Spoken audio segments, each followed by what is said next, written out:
जीवन का जो भी अनुभव हो, चाहे वो प्रकाश हो या ध्वनि, कोई स्वाद, कोई गंध या संवेदना, अनुभव का जो भी रूप हो, दर्द हो या खुशी, आपको होने वाला हर अनुभव मुख्य रूप से आपकी रीढ़ से संचालित होता है।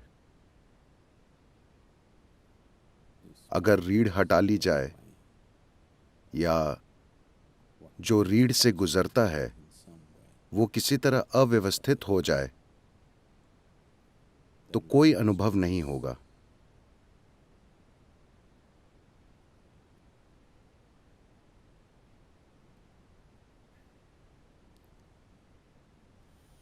We've always symbolized the spine as the axis of the universe. हमने हमेशा रीढ़ को ब्रह्मांड की धुरी के प्रतीक के रूप में देखा है। मुख्य रूप से आप ब्रह्मांड को सिर्फ अपने अनुभव के संदर्भ में ही जानते हैं। उसे जानने का कोई और तरीका नहीं है। आप अपने अनुभव के संदर्भ के बिना दुनिया में कुछ नहीं जानते। हाँ, आप समझे मैंने क्या कहा? आपके अंदर जो हो रहा है उसी से आप जानते हैं या आप सोचते हैं कि आप जानते हैं।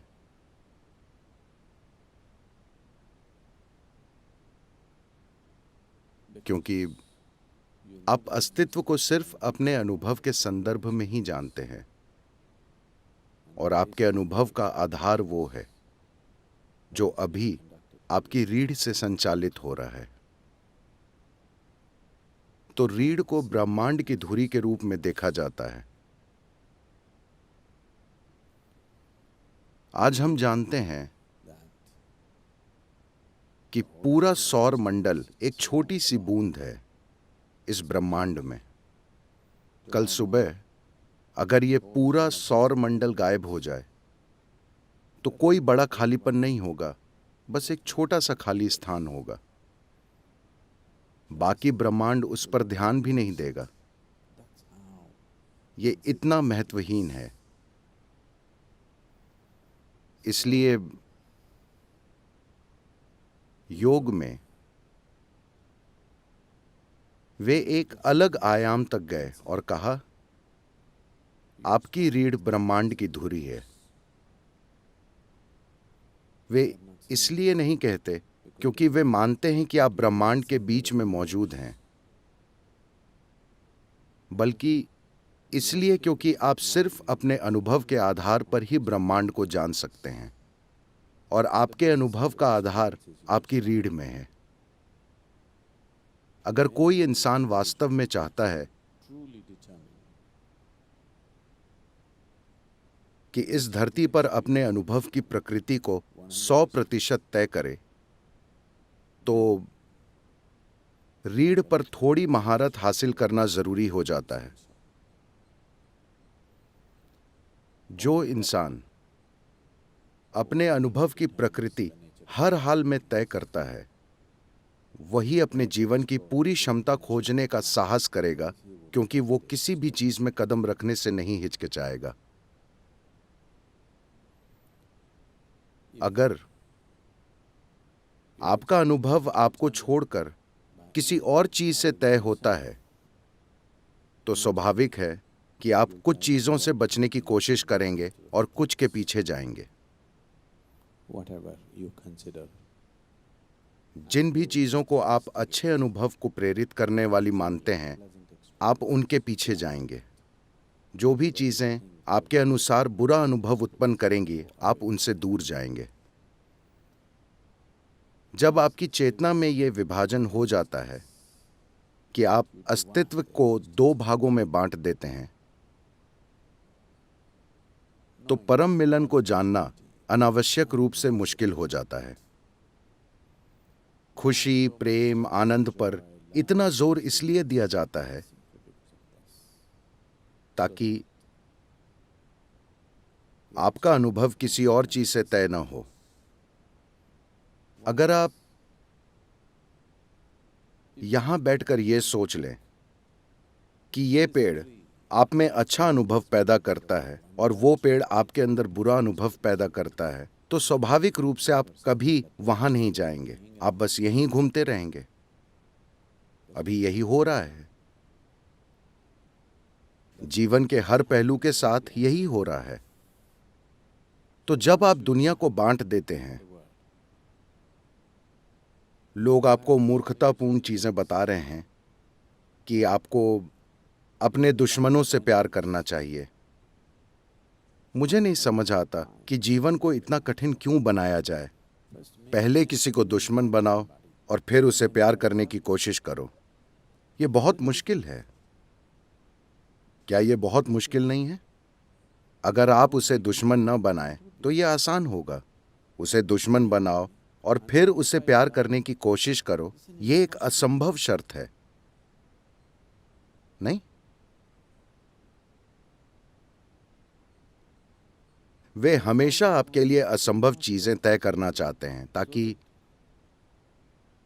आप लगातार वहां जाएं। चलिए संभावनाओं पर नजर डालते हैं। सिवाय इसके कि आप दुनिया को न बांटें, दुनिया को गले लगाना बहुत मुश्किल है ना? अपनी चेतना में अगर आप बांट देते हैं कि ये मेरा है, ये मेरा नहीं है, तो हर चीज को अपनाने की कोशिश बहुत मुश्किल है। या तो सब कुछ मेरा है या कुछ भी मेरा नहीं है, ये ठीक है। कुछ भी मेरा नहीं है, ये एक मार्ग है, ये ठीक है। या सब कुछ मेरा है, ये ठीक है, ये काम करेगा, ये व्यवहारिक समाधान है। You are my enemy, but I love you. This is very, very difficult. It's a torture. तुम मेरे दुश्मन हो पर मैं तुम्हें प्यार करता हूं, ये बहुत ही मुश्किल है। ये एक यातना है और दुनिया को विभाजित करने का आधार है कि कहीं एक चीज आपके भीतर सुखदता पैदा करती है तो दूसरी चीज अप्रियता। तभी आप दुनिया को विभाजित करते हैं, है ना? ये मुख्य रूप से बस जीवन चलाने का तरीका है। आप जानते हैं कि अगर आप यहां जाएंगे तो अप्रियता होगी और वहां जाएंगे तो सुखदता, तो धीरे धीरे आप वहां जाने लगते हैं, यहां नहीं। और कुछ समय बाद आप वहां बिल्कुल भी नहीं जा पाते क्योंकि आप जानते हैं कि आपके अंदर कितनी अप्रियता घटित होती है। जब आप खुद अपने अनुभव की प्रकृति तय करते हैं, सिर्फ तभी आप अपने भीतर उसे सुखद रख सकते हैं, चाहे आप कहीं भी हों। अगर लोग अप्रियता पैदा करते हैं तो वे आपके आसपास कर सकते हैं, आपके भीतर कभी नहीं। ये आजादी होने के बाद ही आप वास्तव में समावेशी हो सकते हैं, वरना आप अटक जाते हैं। हर छोटी ध्वनि जो आप सुनते हैं, देखिए कि क्या आप उसे अपनी रीढ़ से संचालित कर पाते हैं। जो भी आप देखते हैं, देखिए कि क्या आप उसे अपनी रीढ़ से संचालित कर पाते हैं। अभी मैं बोल रहा हूं, आवाज खुद इस तार से नहीं जा रही, बल्कि विद्युत आवेग के रूप में वो इस तार से स्पीकर तक जा रही और फिर बूम। अगर मैं इसे काट दूं तो वो काम नहीं करेगा, ये काम नहीं करेगा। Spine is just like this. Spine itself doesn't know anything. रीढ़ ऐसी ही है। रीढ़ खुद कुछ नहीं जानती, मगर वो हर चीज संचालित करती है। जो तारों के इस पूरे गुच्छे को समझता है, सिर्फ वही ध्वनि को सही तरह से मैनेज कर सकता है कि ध्वनि कैसी होनी चाहिए। हमें कुछ परेशानियां हुई हैं क्योंकि बहुत सारी तारें हैं। जब आप वहां मौजूद हर एक तार को समझते हैं, तभी आप ध्वनि को ठीक उस तरह मैनेज कर सकते हैं जैसा आप चाहते हैं, वरना बीच में कई सारी चीजें हो जाएंगी।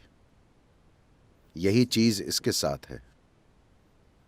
अगर आप इस पर थोड़ी महारत पालें कि यह कैसे संचालित होता है, तो आप ये पक्का कर सकते हैं कि अपने लिए कैसा अनुभव पैदा करना है, वरना सब कुछ संयोगवश होगा। जब आपके जीवन का अनुभव ही संयोग से घटित होता है, जब आपके अस्तित्व का तरीका ही संयोग से तय होता है। अगर आप यहां संयोग से मौजूद हैं, तो ये एक हो सकने वाली आपदा की तरह है। सिर्फ ये डर कि मेरे साथ क्या होगा, मेरे साथ क्या होगा, सब कुछ नष्ट कर देता है। इंसान की सुंदरता और गरिमा पूरी तरह खो जाएगी अगर मेरे मन में क्या होगा का डर बैठ जाए। is there in my mind. You can जानवर काफी ठीक रहते हैं। एक लालच है। any number of philosophers have gone into the forests. बहुत से दार्शनिक जंगल गए और शांत और सौम्य नहीं कह सकते, जानवरों का शांत प्राकृतिक जीवन देखा। लोग इससे काफी आकर्षित हुए हैं और उन्होंने जंगल जाने और बिल्कुल उनकी तरह जीने की कोशिश की, सरल। ये आकर्षण बहुत बड़ा है मानव समाजों की उथल-पुथल के कारण। मगर आपको ये समझना होगा कि ये कभी कारगर नहीं होगा, क्योंकि The sense of peacefulness किसी जानवर में शांति की भावना बेखबरी के एक स्तर, अचेतनता के एक स्तर से आती है। आप वहां नहीं जा सकते, जो चाहे कर लें। जो चाहे कर लें, आप एक जानवर की अचेतन प्रकृति में वापस नहीं जा सकते। प्रकृति ने आपको चेतनता के इस स्तर तक धकेला है, आप चाहे जितनी कोशिश कर लें। आप कोशिश करके चेतन हो सकते हैं, आप कोशिश करके अचेतन नहीं हो सकते। कृपया ध्यान दीजिए, कम से कम आपका इतना ध्यान प्रकृति ने रखा है कि आप सिर्फ आगे जा सकते हैं, न कि पीछे।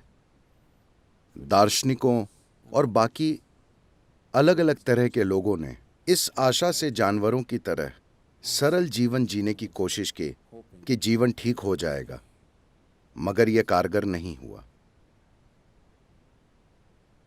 ऐसा होने की वजह बाहरी स्थिति की जटिलता नहीं है। वजह यह है कि हम अपने अनुभव की प्रकृति को अपने अंदर तय नहीं कर रहे हैं।